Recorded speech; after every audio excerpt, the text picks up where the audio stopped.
ચાઈબાસામાં ભયાનક વિસ્ફોટ, સીઆરપીએફના assistant commander સહિત 3 ઘાયલ।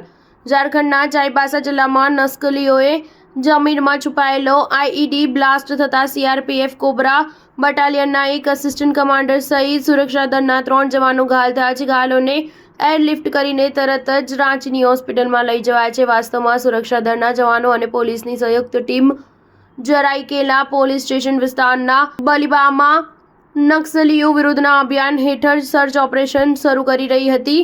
આ દરમિયાન જમીનમાં છુપાયેલો બોમ્બ અચાનક વિસ્ફોટ થયો હતો। તપાસ કરવામાં આવતા આઈઈડી બ્લાસ્ટ થયો હોવાનો ખુલાસો થયો છે। ચાઈબાસા એસપી આશુતોષ શેખરે ઘટનાની પુષ્ટિ કરતા કહ્યું કે નક્સલીઓ વિરુદ્ધ સતત અભિયાન ચાલી રહ્યું છે। આ દરમિયાન એક આઈઈડીમાં ધડાકો થવાની ઘટના બની હતી। વિસ્ફોટની ઝપેટમાં આવેલા 3 સીઆરપીએફના આસિસ્ટન્ટ કમાન્ડર અને 2 જવાનોને તાત્કાલિક હેલીપેડ સુધી લઈ આવ્યા હતા અને ત્યારબાદ તેને હેલિકોપ્ટર દ્વારા રાંચીની હોસ્પિટલમાં ખસેડવામાં આવ્યા છે। ચાઈબાસા પોલીસ અને સુરક્ષા દળોએ છેલ્લા 10 દિવસમાં નક્સલીઓના 3 ઠેકાણાને ધ્વસ્ત કર્યા છે અને આ દરમિયાન અનેક હથિયારોનો જથ્થો મળી આવ્યો છે। સર્ચ ઓપરેશન કરી રહેલા જવાનોએ મંગળવારે હુસીપી જંગલમાં એક કેમ્પને ધ્વસ્ત કર્યું હતું। આ દરમિયાન મળી આવેલા 10-10 કિલોગ્રામના 2 આઈઈડી નિષ્ક્રિય કરાયા હતા। કેમ્પમાંથી એક દેશી પિસ્તોલ, 2 કાર્બાઇન, 1 રાઇફલ, 10 કિલો આઈઈડી, 58 ડેટોનેટર સહિત અન્ય હથિયારો જપ્ત કરવામાં આવ્યા હતા। સ્ટાર ન્યૂઝ 7 હંમેશા સચ્ચાઈની સાથે।